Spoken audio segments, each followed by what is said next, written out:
Yes, it's time for Survival of the Fittest is the soup du jour. I'm Roberto Trevino, and I tell you what, I've been thinking about food lately.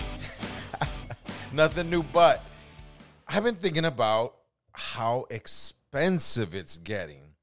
How possibly in the near future, a fresh piece, let's just say 8 ounces of wild caught, striped bass, sea bass, may run you for a plate of it in a restaurant up to $43 to $52 in the very near future.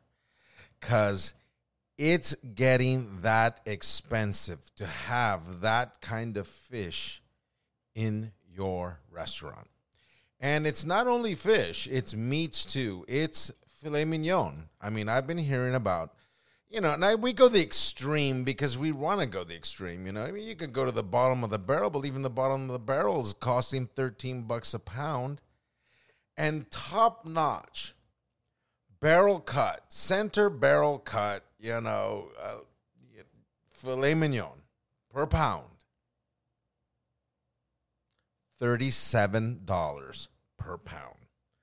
What?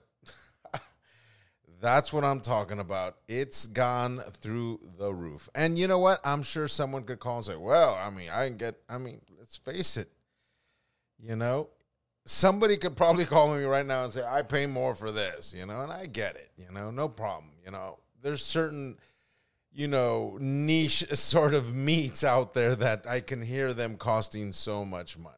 But your run-of-the-mill filet mignon, your run-of-the-mill restaurant ribeye, you know what I mean? And I'm not suggesting you don't care what you serve. You obviously are looking for the best you can give your guest, no doubt.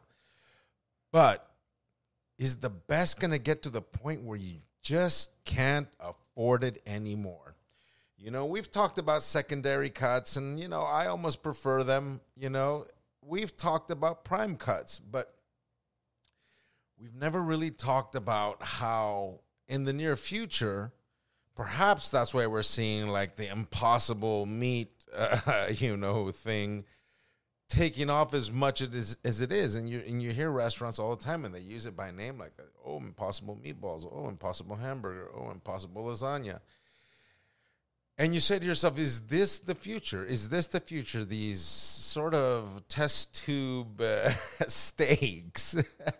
I don't know. I think I would rather explore other angles. I mean, fish is there too. It's not like you can get a better deal eating fish right now. And we talked about that. I mean, octopus, $19 a pound, for decent octopus. I mean, jeez, I mean, even chicken, but I mean, there's certain things that are still a great deal, and you got to know how to use them on your menu. And perhaps will come a time where we'll take secondary cuts again and really kind of give them the love, marinate them, perhaps, let them sit a little longer so they just kind of like naturally break down, So are all these things in our future? Or are we already practicing these things? Let's face it, a lot.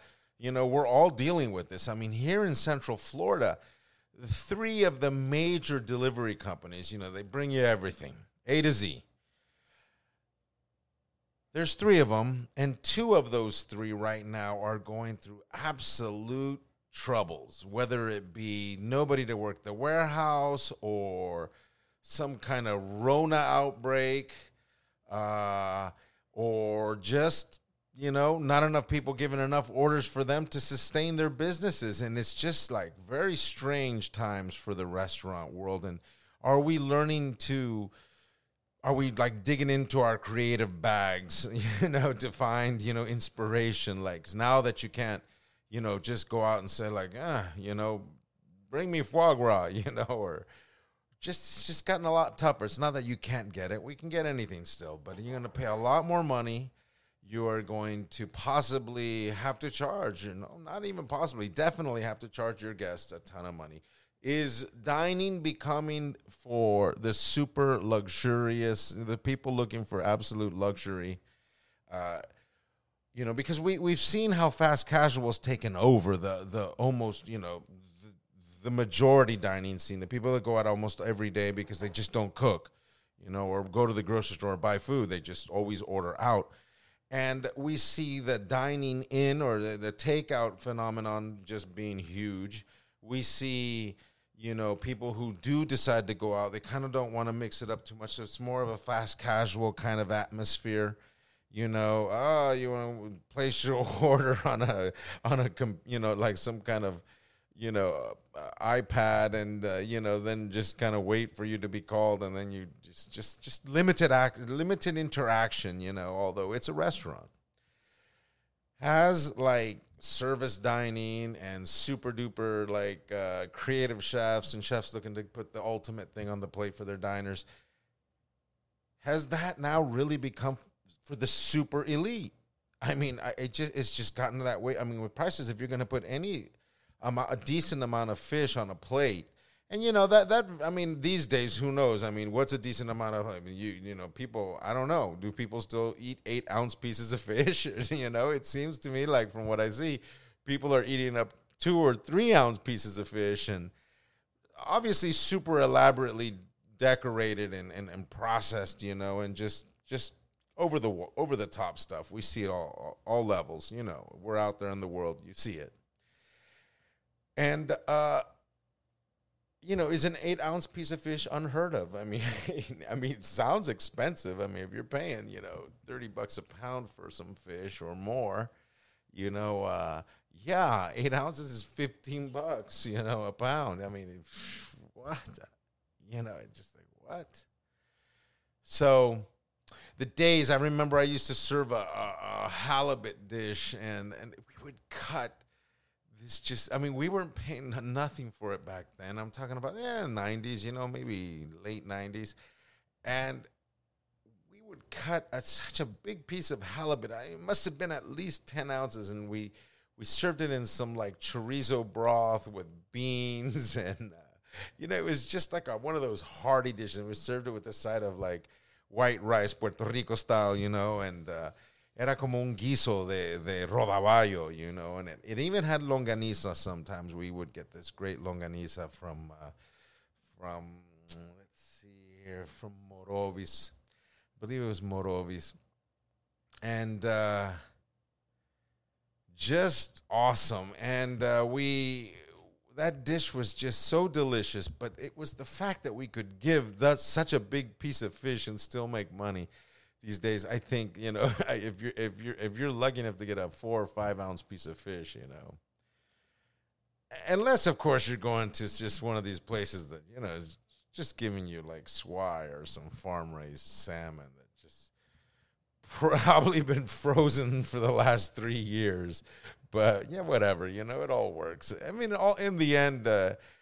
It's about eating. It's about enjoying the plate of food that you're eating or cooking, and But will we have to reach into our creative bags and kind of like, speaking of beer, will we have to reach into our creative bags and sort of search out, how am I going to make this vegetable exciting? And I don't, no, you say things like that, but you don't take it literally. It's not like you're going to look at a piece of zucchini and say, how do I make a zucchini look great?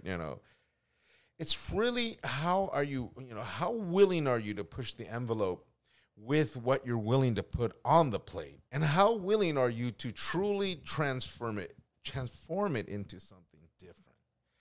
Because ultimately I think the taking of elements and vegetables and sauces and spices and proteins, they're all sort of like changed and altered and cut and butchered and seasoned and crushed and on and on and on. And it becomes this dish.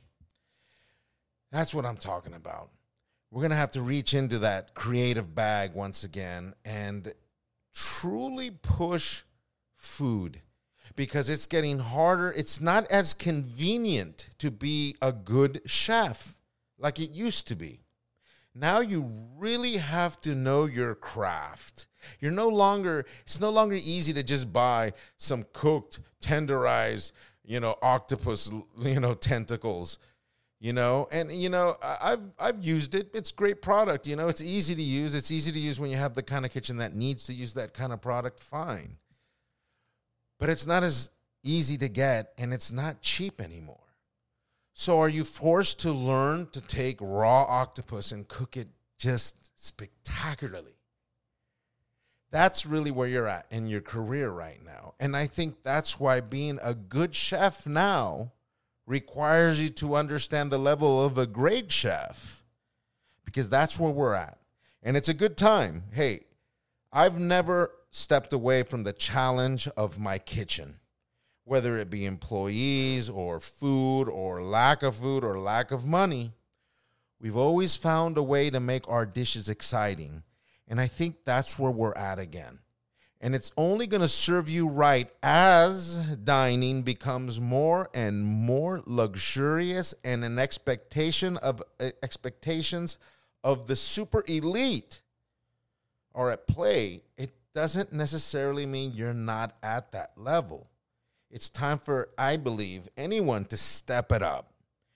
Find that place in your creative vault to do exciting and extraordinary food for your guest. And try to always feed the super elite. And it not necessarily mean money.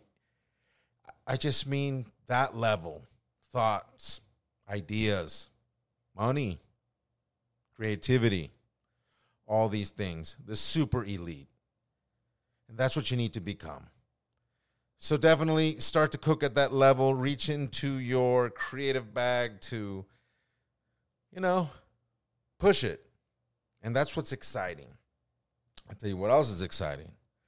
This ice cold Orlando Brewery IPA, because it's one of my faves. I'd like to thank them for always being with us here at Survival of the Fittest is the Soup du Jour. And also, remember our Patreon. We're out there. Look us up. I think that, we're doing fun things. We've also opened, get this, an OnlyFans. Because we're going to share some sexy recipes with all of y'all. And that's what I'm talking about. I mean, you'll see. In fact, I think that the most exciting thing is that, with Havoc Media, we kind of came up with this idea to just kind of go that route and see how it plays. So follow us on OnlyFans as well. YouTube, Twitter, of course, Instagram. And thanks to everybody who's reaching out on Instagram. It's always nice to hear from y'all, and keep it up. Survival of the Fittest is the soup du jour. And you have to be that survivor to continue to just going forward. And we're almost done with this year. I can't believe I'm saying this. We're almost done. So remember, Survival of the Fittest is the soup du jour. I'm Roberto Trevino, and I love you. All right, then we'll talk soon.